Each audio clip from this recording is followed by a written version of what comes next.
Anna's coat felt heavier than it ought to as she stepped onto the platform, the edges damp from a light mist that had grown cold with dusk. The train waited, humming quietly, coils of light spilling onto the empty concrete. She glanced at her ticket, carriage 7, cabin 12, and read the numbers twice, as if the text might change when she blinked. Her mind still drifted somewhere between the past day and the present moment. Her mother's funeral back in her hometown had left her feeling hollow, like a page half-torn from a book. She boarded, brushed past the conductor, and followed the short, patterned carpet down the narrow passage. The train's gentle sway was a comfort. Carriage 7 was lit with soft warmth, wood panels brushed clean, windows showing streaks of old rain. Anna's cabin, a small room with 2 bunks and a little fold-out table, felt just large enough to breathe in. She set her bag on the bottom bunk. Everything here was tidy, almost welcoming, the navy blue curtain, the folded blanket marked with the railway logo, a tiny lamp with a soft yellow bulb. Still there was something off, almost too quiet. She hung her coat on the brass hook and sat down on the edge of the bed, sighing into the hush. Her plan was simple: drink some water, read a chapter from her paperback, and try to sleep through the night journey. The distant sounds of the train, wheels grinding gently beneath, metal clinking in the next carriage, settled her nerves. But as she finished unpacking, she noticed something odd. The shade on the lamp was blue, though she could have sworn it had been white when she first opened the door. She reached out and touched it, cool, blue fabric, perfectly stitched. Anna frowned, shaking her head. Maybe she'd only imagined it. It was a long day. She lay down, drew the blanket to her chin, and let her thoughts drift away. The cabin's familiar details slid into the gentle rhythm of the train, the soft thrum beneath her head lulling her. As she drifted toward sleep, she heard a light knock on her door, the conductor, checking tickets as always. She found her ticket on the bedside table, though she had no memory of setting it there. The conductor barely looked at her, muttered a polite good night, and moved on. Anna tried to catch the details, his hat, his voice, but found them already lost, as if sliding away in the night. She rolled onto her side, certain she was just tired, trusting the train to carry her gently onward. A soft whistle woke Anna in the dim glow of the lamp. The world outside the window was both familiar and strange, a haze of dark trees and the occasional light in the distance.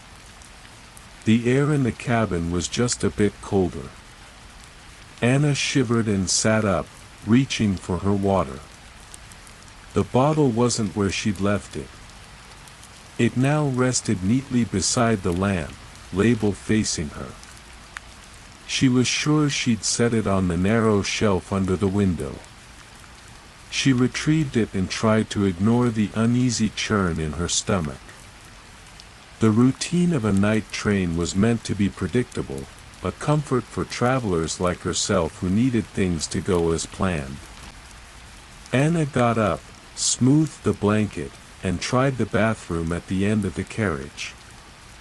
As she pressed the handle, a strange sense of déjà vu crept in, a faint memory of already having made the trip, even though she knew this was her first time up that night. She almost laughed at herself, blaming nerves and exhaustion. When she returned, she paused in the corridor. Cabin 12's door was closed. She was certain she'd left it open to air out the stuffy space. She hesitated, then turned the knob and went inside. Everything inside looked tidy. The curtain now had a subtle stripe she hadn't noticed before. The blanket was still blue, but now it felt unfamiliar against her skin, silkier somehow. She lay down once more, though sleep came slower. Her eyes wandered to the cabin door, watching the shadows turn with the train's gentle bends. She thought about her mother, about all the times she'd said goodnight from behind a half-open door. Anna blinked, suddenly unsure how much time had passed. A knock startled her from her doze. It wasn't loud, only a polite tap. The conductor again, though his uniform seemed different, darker, almost older-fashioned. He checked her ticket, eyes never quite meeting hers. This time, Anna noticed his name tag bore a name she didn't recognize, Carl, not the Mr. Becker, printed on her schedule. He handed her ticket back with a slight dip of his head, and she waited for him to go. His steps faded. Anna lay back, anxious now, feeling the rhythm of the rails become slightly off, an occasional stutter every few minutes. She closed her eyes tight, promising herself she'd just sleep through anything strange. Still, it felt as if the night were quietly rearranging itself around her. Anna woke again, not sure how long she'd slept, the cabin lit by thin dawn light that looked too pale for this time of year. Her watch still showed the same hour as before, hands unmoving. She tried her phone, but it only displayed a spinning icon, searching for signal. The window was fogged with breath, though she didn't remember getting up. For a moment, Anna felt as if she'd always been sitting here, wrapped in this unfamiliar blanket, the blue fabric seeming now a little rougher, a little more worn. She caught her own reflection in the glass. It looked like her, but somehow off, the tilt of her head, the clothes she wore, not quite matching. Anna closed her eyes, willing herself to calm down. She recited the details, her name, her mother's favorite song, the reason for her journey. But the facts felt slippery. Feeling uneasy, she pulled out her paperback, determined to ground herself. She opened to her bookmark, only to find the story out of order, the scenes familiar, yet running backward. She flipped the pages, startled to see sentences repeat, the same words circling back to the start again and again. Anna frowned, set the book aside, and took a deep breath. The air tasted faintly sweet, like the aftertaste of fruit. Was that always there? A shadow crossed the corridor outside. Anna moved to the door and peered into the passage. It was empty apart from the slow swing of the lights overhead. Far down, a door closed softly. Anna pulled her own door shut, slid the latch, and returned to the bunk. The silence inside pressed in around her. When she closed her eyes she felt herself sliding, half awake, half asleep, a gentle rocking as if the train were turning circles on the same stretch of track. At some point, the conductor's knock came again. Anna didn't answer. The handle rattled, paused, then stopped. She breathed softly, not daring to speak. The night repeated itself, the lamp flickered, the water bottle shifted back to the shelf, the curtain lost its stripes. Anna pressed a hand against the wall, trying to anchor herself, but the sensation slipped away, as if the room, or perhaps she herself, were gently dissolving at the edges. The next time Anna opened her eyes, she saw the sun just beginning to rise over the horizon. The train still rumbled on, but the familiar landmarks she'd expected, bridges, small towns, the wide river, were gone. The world beyond the window was a faded blur, featureless, always receding. Anna checked her watch once more.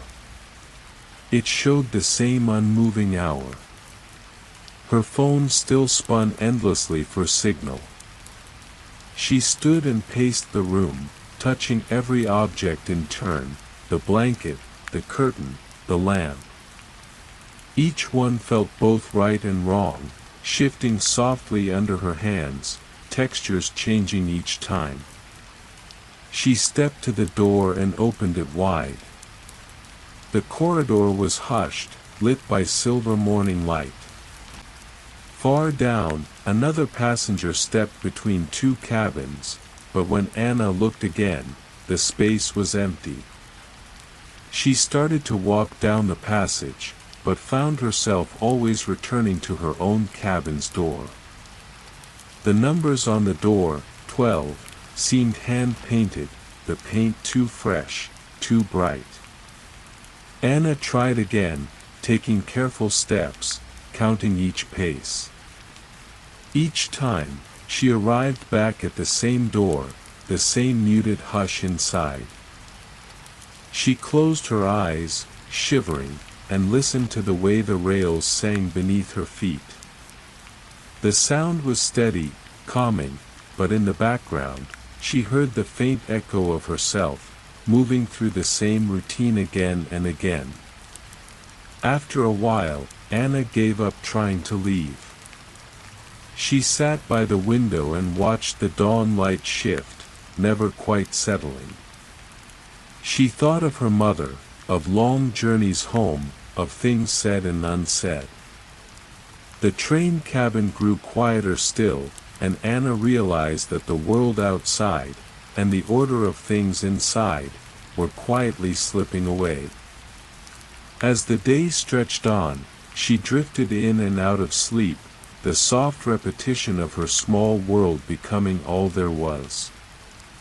Somewhere in the stillness, Anna understood, she would always be in this hour, gently looping backward and forward, neither arriving nor leaving. The train would carry her on, in peaceful circles, through sleep and waking, forever.